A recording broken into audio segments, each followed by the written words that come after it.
Bismillahirrahmanirrahim. Assalamualaikum warahmatullahi wabarakatuh. Definisi unsur transportasi, fungsi, manfaat, jenis transportasi, dan konsep transportasi dalam Islam.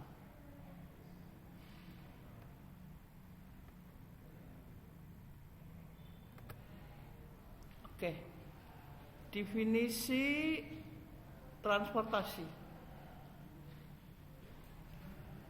Pengertian transport yang dikemukakan oleh Nasution, dalam hal ini Nasution ya maksudnya, diartikan sebagai pemindahan barang dan manusia dari tempat asal ke tempat tujuan, sehingga dengan kegiatan tersebut maka terdapat tiga hal, yaitu adanya muatan yang diangkut, tersedianya kendaraan sebagai alat angkut, dan terdapatnya jalan darat yang dilalui. Proses pemindahan dari gerak tempat asal di mana kegiatan pengangkutan dimulai dan ke tempat tujuan dinamakan kegiatan diakhiri. Untuk itu, dengan adanya pemindahan barang dan manusia tersebut, maka transport merupakan salah satu sektor yang dapat menunjang kegiatan ekonomi atau the promoting sektor dan pemberi jalan discerning sektor serta bagi perkembangan ekonomi.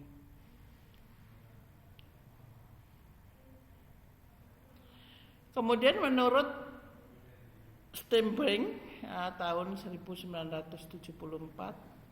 pengertian transport ini merupakan suatu pemindahan orang atau barang dengan menggunakan alat atau juga kendaraan dari dan ke tempat yang terpisah secara geografis.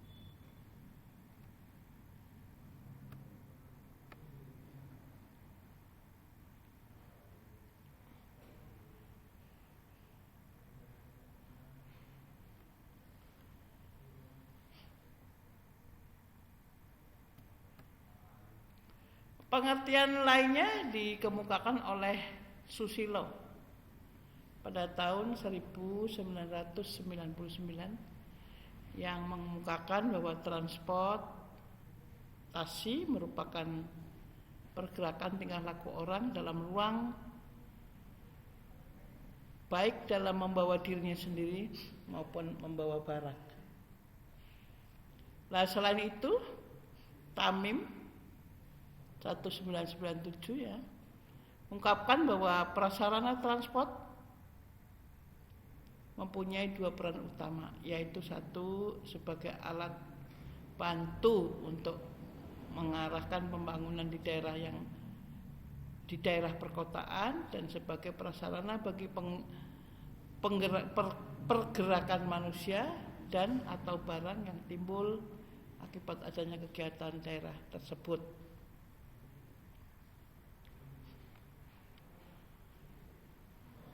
Ya. Kemudian kita lanjut.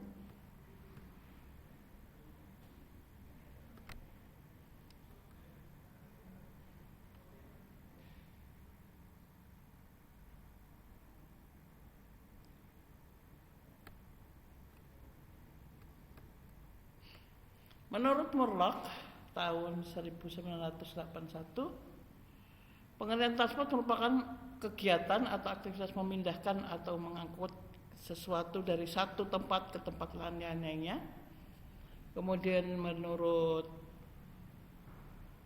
Powershock, pengertian angkutan merupakan suatu pemindahan barang atau juga penumpang dari satu tempat ke tempat lain, yang mana produk itu dipindahkan ke tempat tujuan. Sedangkan menurut Hasim Purba, pengertian transport itu merupakan kegiatan atau aktivitas perpindahan manusia serta atau barang dari satu tempat ke tempat lain melalui darat, perairan, atau juga udara dengan menggunakan alat angkut tertentu. kemudian juga Sugyatna Cakranegara,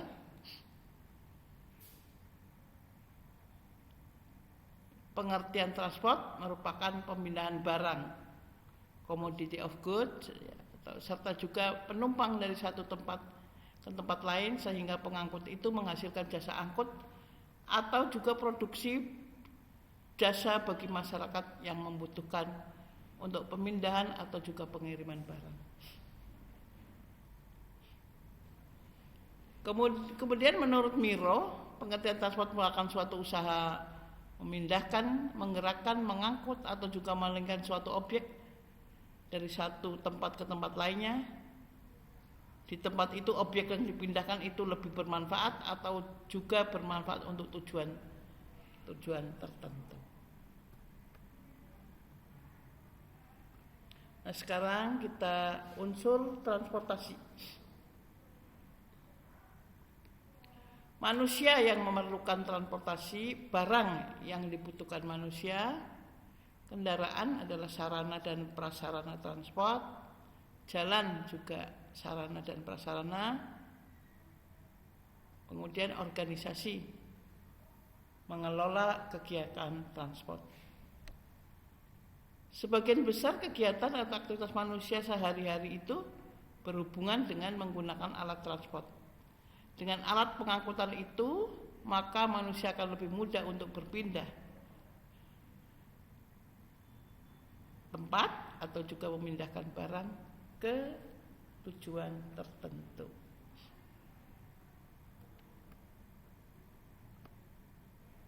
Sekarang fungsi transport. Alat transport ini memiliki beberapa fungsi utama bagi manusia. Di bawah ini ada merupakan beberapa fungsi transport. 1. Sebagai alat untuk memudahkan kegiatan manusia sehari-hari. Sebagai alat untuk melancarkan proses perpindahan manusia atau barang keperluan manusia. Kemudian sebagai media yang dapat membantu pertumbuhan dan perkembangan pembangunan di daerah tertentu. Dan 3. Sebagai media yang dapat menunjang pertumbuhan perkembangan ekonomi nasional melalui bisnis dan jasa transport.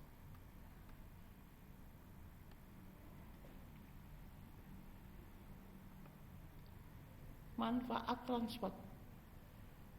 Secara umum, manfaat transport itu dapat dibagi menjadi 4.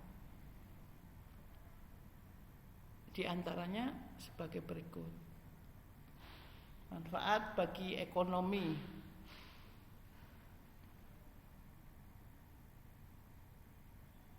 Jadi tiap-tiap transaksi ekonomi yang terjadi itu melibatkan bisnis jasa angkutan. Tanpa adanya jasa transportasi tersebut, maka kegiatan atau aktivitas ekonomi itu akan berjalan sangat lambat atau juga bahkan bisa jadi lumpuh.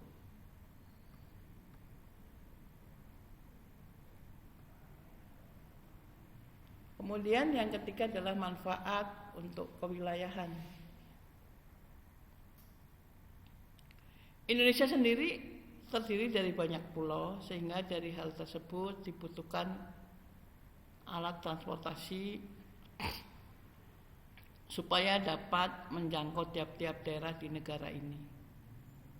Itulah sebabnya mengapa pembangunan prasarana guna transportasi, jalan raya, laut, tol sangat dibutuhkan supaya daerah yang berada di pedalaman juga dapat dijangkau dengan mudah. Sehingga hal tersebut, proses pemenuhan berbagai kebutuhan pada daerah laut juga dapat dilakukan dengan cepat.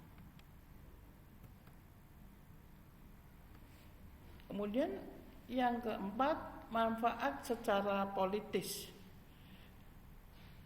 Transportasi ini juga memiliki manfaat secara politis, khususnya di Indonesia. Di bawah ini beberapa manfaat transportasi secara politis.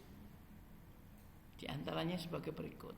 Mempersatukan tiap-tiap wilayah Indonesia, meningkatkan keamanan negara Indonesia. 3. Memudahkan di dalam perluasan pelayanan masyarakat. Kemudian memudahkan dalam mengakses tempat tertentu, termasuk pada saat terjadinya suatu bencana. Sekarang jenis moda transportasi. Secara umum ada 3 jenis transportasi. Misalnya transportasi darat, yaitu transportasi jalan raya. Ini merupakan kendaraan yang beroperasi dengan menggunakan jalan aspal, beton. Beberapa sarana dibutuhkan, diantaranya jalan raya, jembatan, halte, bus, lalu lintas, dan sebagainya.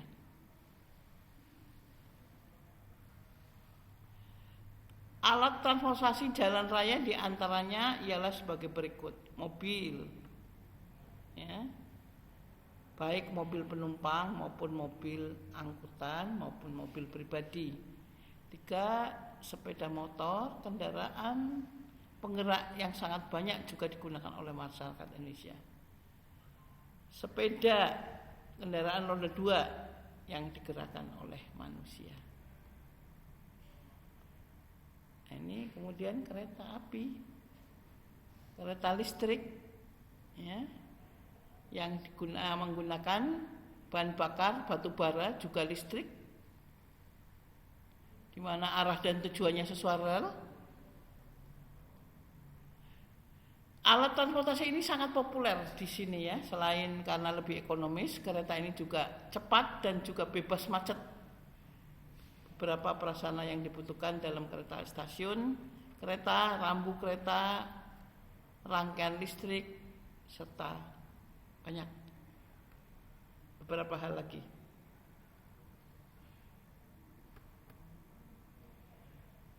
Transportasi udara.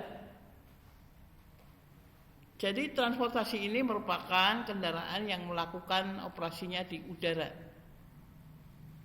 baik mengangkut manusia, hewan, atau juga barang yang dibutuhkan, ya. Maka kita butuh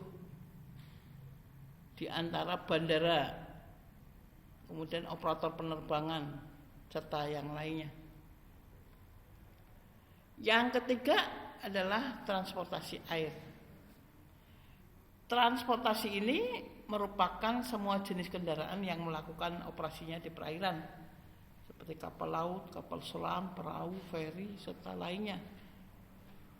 Prasarana untuk angkutan air yang paling dibutuhkan diantaranya adalah pelabuhan sebagai tempat untuk mengangkut penumpang atau barang.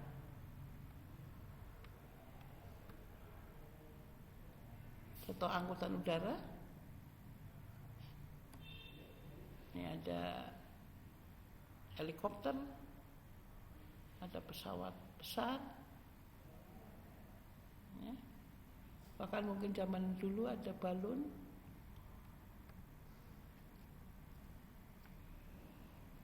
Kemudian transportasi laut, water transportation.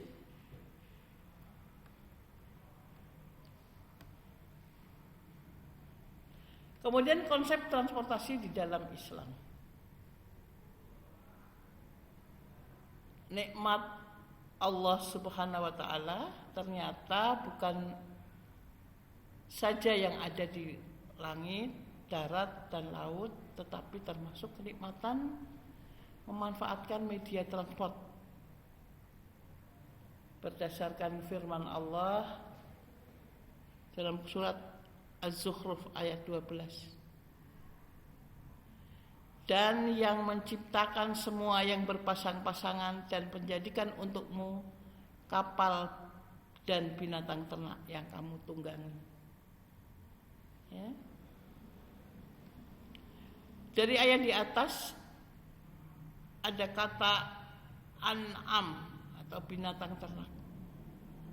Berarti media transportasi tradisional berupa kuda, unta, sapi, kerbau, gajah, dan lain-lain termasuk di dalamnya. Dan ada kata folk, merupakan transportasi modern yang menggunakan teknologi.